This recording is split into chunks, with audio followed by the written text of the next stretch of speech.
નમસ્કાર મિત્રો, ભારત દેશમાં લગ્ન એ બે વ્યક્તિનો નહીં પરંતુ બે પરિવારનો પવિત્ર બંધન છે. પરંતુ વ્યક્તિના જો કોઈ કારણસર પહેલા લગ્ન સફળ ન થાય તો શું બીજા લગ્ન કરી શકે? પુનર્વિવાહ ક્યારે કાયદેસર રીતે માન્ય ગણાય છે?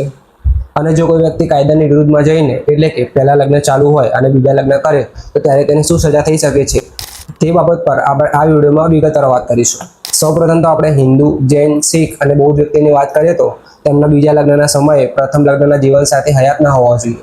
એટલે કે પ્રથમ લગ્ન હજી ચાલુ હોય અને છૂટાછેડા ન થયા હોય તો બીજા લગ્ન કરી શકવા શક્ય નથી. હવે પ્રશ્ન એ થાય છે કે કાયદેસર રીતે પુનર્વિવાહ ક્યારે કરી શકાય છે?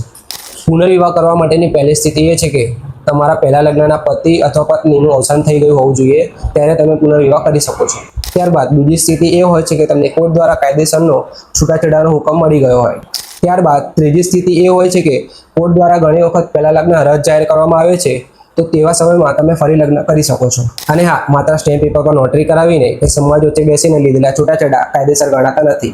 હવે સૌથી ગંભીર બાબતની વાત કરું તો જો કોઈ વ્યક્તિના પહેલા પતિ અથવા પત્ની જીવિત હોય, તેના પહેલા લગ્નમાં છૂટાછેડા ન થયા હોય અને તે બીજા લગ્ન કરે તો હિન્દુ મેરેજ એક્ટ 1955ની કલમ 17 હેઠળ બાયગેમી એટલે કે દ્વિપત્નીત્વ અથવા તો દ્વિપતિત્વનો ગુનો કહેવામાં આવે છે. તેમજ ભારતીય ન્યાય સંહિતા એટલે કે BNSની કલમ 82(1) મુજબ આ ગંભીર ગુનો બને છે અને આ ગુના માટે દોષિતને 7 વર્ષ સુધીની જેલ અથવા તો દંડ પણ થઈ શકે છે.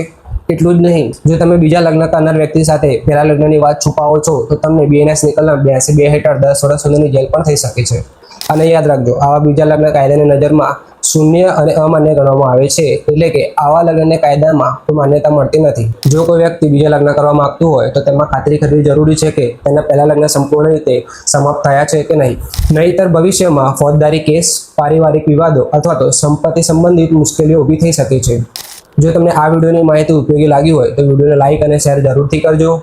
તે સિવાય જો તમને કોઈ પ્રશ્ન હોય તો કોમેન્ટમાં જરૂરથી પૂછજો.